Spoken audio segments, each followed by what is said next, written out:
ದರ್ಶನ್ ಅವ್ರಿಗೆ ವಿಶ್ ಮಾಡೋಕ್ಕೆ ಅಂತ ಅವರ ಲೇಡಿ ಫ್ಯಾನ್ಸ್ ಬಂದು ನಿಂತಿದ್ದಾರೆ. ಅವರೆಲ್ಲ ಏನು ಸ್ಪೆಷಲ್ ಆಗಿ ವಿಶ್ ಮಾಡ್ತಾರೆ ಬನ್ನಿ ಅವ್ರನ್ನೇ ಮಾತಾಡ್ಸೋಣ. ಸೊ ದರ್ಶನ್ ಅವ್ರು ಬರ್ತ್ಡೇಗೆ ವಿಶ್ ಮಾಡೋಕ್ಕೆ ಅಂತ ಬಂದಿದ್ದೀರಾ, ಏನು ಸ್ಪೆಷಲ್ ಈ ಸರಿ ನೀವು ಅವ್ರದ್ದು ಏನಾರು ಗಿಫ್ಟ್ ತಂದಿದ್ದೀರಾ ಏನು ಅಂತ? ಸಾರಿ ಸರ್, ಈ ಸಲ ಏನೋ ಗಿಫ್ಟು ಬರ್ತಾ ಇಲ್ಲ. ಸೊ ಬರಬಾರ್ದು ಅಂತ ಬಾಸ್ ಕೂಡ ಆರ್ಡ್ರ್ ಮಾಡಿದ್ದಾರೆ. ಏನಕ್ಕೆ ನಿಮಗೂ ಕಾರಣ ಗೊತ್ತಿದೆ ಅಂತ ಅಂದ್ಕೊಳ್ತೀನಿ. ಸೊ ನಮಗೇನು ಸ್ಪೆಷಲ್ ಅಂದರೆ ಬಾಸ್ ನೋಡೋದೇ ಸ್ಪೆಷಲ್, ಬಾಸ್ಗೆ ವಿಶ್ ಮಾಡೋದೇ ಸ್ಪೆಷಲ್. ಎಸ್. ಮತ್ತು ಈ ಸರಿ ಸ್ಪೆಷಲ್ ಅಂದ್ರೆ ಅದೇ ಏನು ಅಕ್ಕಿ ಬೇಳೆ ಕೊಡೋಕ್ಕೆ ಅಂತ.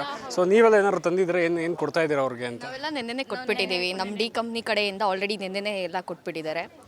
ಸೊ ನಾವು ಸ್ಪೆಷಲಾಗಿ ಸಿಂಗಲಾಗಿ ಕೊಡಬೇಕಂದ್ರೆ ಕೊಡ್ತೀವಿ ಮೇ ಬಿ ಆಮೇಲೆ.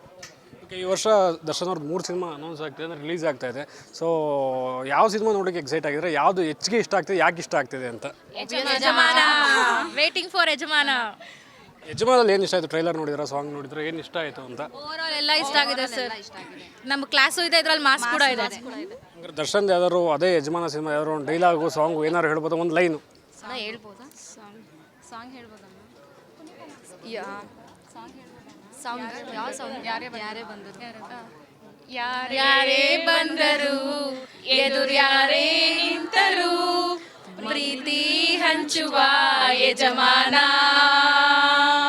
ಜೀವ ಹೋದರು ಜಗವೇನೇ ಅಂದರು ಮಾತು ತಪ್ಪದ ಯಜಮಾನ.